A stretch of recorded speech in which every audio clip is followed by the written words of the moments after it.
আজকে আলোচনা করব কটনের ম্যাচিউরিটি নিয়ে।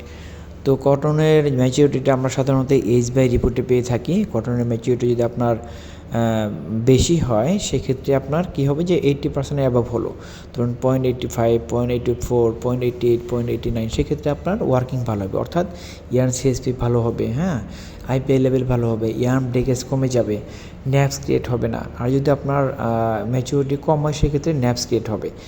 অর্থাৎ আমি একটা এক্সাম্পল দিচ্ছি, সেটা হচ্ছে যে আমরা যে কটনের মধ্যে ডেড ফাইবার দেখে থাকি, সেই ডেড ফাইবার দিয়ে আমরা যখন কাপড় বানিয়ে থাকবো তখন কিন্তু আপনার সেখানে ডাই অ্যাবজর্ব ঠিকভাবে হবে না, ঠিক আছে। এটা একটা সমস্যা, এটা কিন্তু অ্যাজ লাইক আপনার ইম্যাচিউর ফাইবার। তো এই জন্য আমাদের খেয়াল রাখতে হবে যে যখন আমরা ফাইবারটা সিলেকশন করব তখন যেন অবশ্যই সেই ম্যাচিউরিটি যেন ভালো থাকে, ঠিক আছে। তো আশা করি বুঝতে পেরেছেন। আজকে পর্যন্ত, পরবর্তীতে নতুন একটি টপিক আসবেন ইনশাআল্লাহ। তো তখন ভালো থাকবেন। আল্লাহ হাফিজ।